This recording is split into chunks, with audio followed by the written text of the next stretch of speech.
the total trade volume between China and Africa in year 2000 is just 10.6 billion US dollar.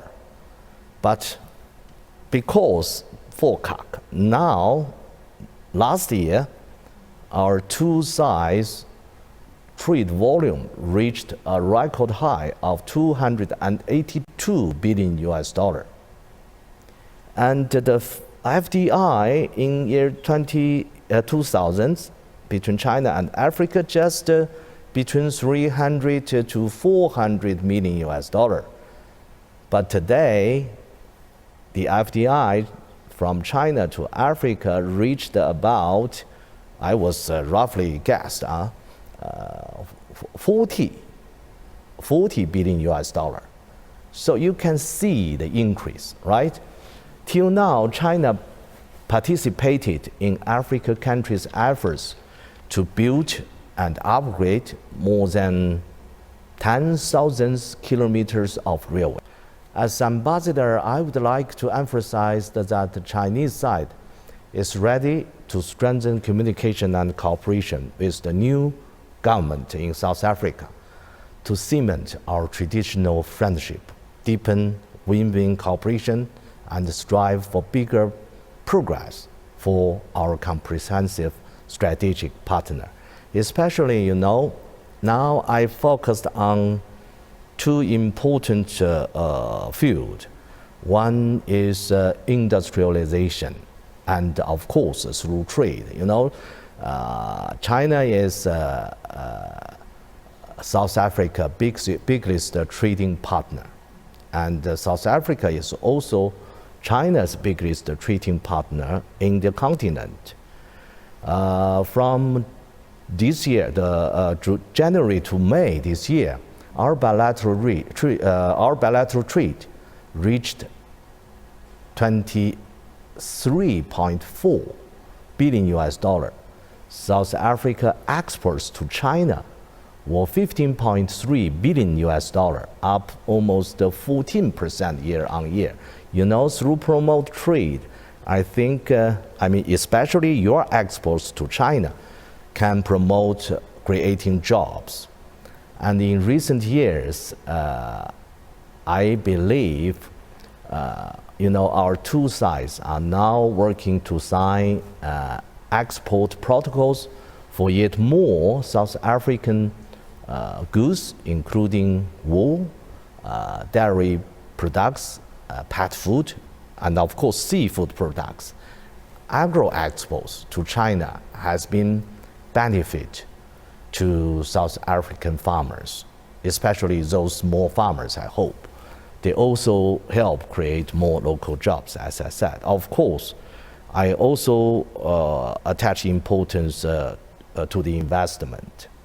China now the accumulate amount of FDI to South Africa reached almost 10 billion US dollar. How important is Brics for China? China and South Africa are both developing countries and a member of Brics, and of course G20. We both play important leading role in promoting the collective rise of the global South and the South-South cooperation. Last year, the 15th BRICS Summit, hosted by South Africa, was a great success. We, China, South Africa especially, worked together, advanced the historic expansion of BRICS membership. China congratulates South Africa on these achievements. We will continue to support the greater BRICS cooperation to make BRICS more open and inclusive for the world. For example, next month, I think the new development bank under BRICS will host an annual meeting in Cape Town. Our Chinese Minister of Finance is planning to visit. So through this kind of new development bank, we can find new way of funding African economic development.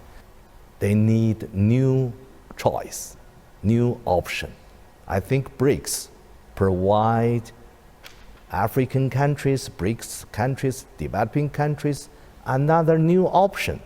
That is a very important one. The G20, is the G20 still relevant?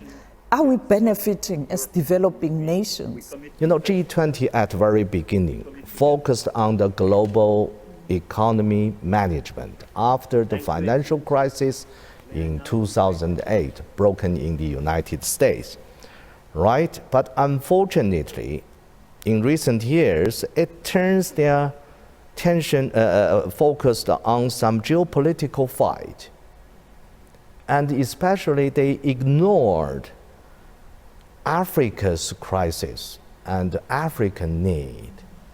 That is a little bit pity.